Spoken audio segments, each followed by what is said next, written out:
Sasvim sigurno bliže bordanje, ali mi ćemo u nastavku govoriti o onom još uvijek proširenijem zimskom sportu, a to je skijanje. Hrvatski skijaški savez protekloga je vikenda u Nasfeldu organizirao Hrvatski skijaški festival. Evo o čemu se radi.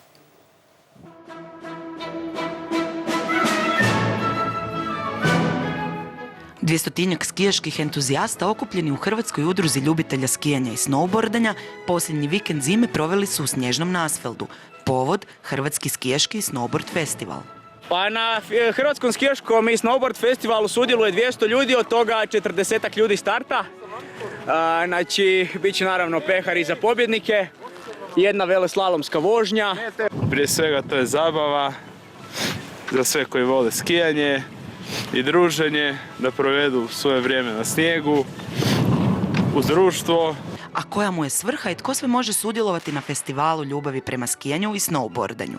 Na festivalu mogu sudjelovati isključivo članovi Hrvatske udruge ljubitelja skijanja, ali svi se mogu učlaniti. To je znači, utrka namijenjena rekreativcima, znači neprofesionalcima, da i oni malo osjete draž adrenalina. Hrvatska udruga ljubitelja skijanja i snowboardanja je kao jedna velika obitelj. Kao i u svakoj funkcionalnoj obitelji, poslovi su ravnopravno raspoređeni među svim članovima, pa tako i abručanje. A, to smo čuli od naše Janice i Ivice.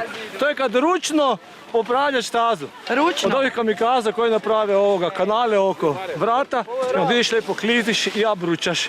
Pa ovako, staza je bila postavljena dosta lagana staza koju se trebalo raditi u početku, na startu već. Prvih par kolaca jer se poslije gubilo brzinu i ko je zeznuo tih prvih par kolaca izgubio je brzinu za dolje, za ravnicu i ulazak u cilj. Poslije trke pospravamo stazu i idemo na parti. Jednom se samo živi, jednom se umire. Zabavljamo se, vozimo i pobjeđujemo. U ovom atipičnom natjecanju nema rivalstva. Nakon utrke svi se članovi okupljaju u zabavi gdje zajednički pripremaju idući festival.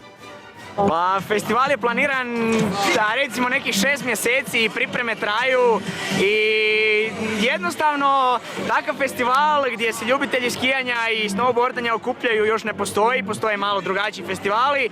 Ovo je isključivo prvenstveno skijanje i bordanje, a onda tek zabava i sve zajedno čini promociju zdravog života. Iduće izdanje sljedeće godine na istom ovom mjestu u Nasfeldu u 3. mjesecu bit će puno veće, puno bolje, neke detalje koje smo, recimo, nećemo reći pogriješili, ali to su početničke greške, ispravit ćemo, ali evo, ljudi su prezadovoljni i ja sam prezadovoljan i ja ne mogu opisati svojim riječima koliko sam ja sretan, jednostavno moj osmijeh govori dovoljno.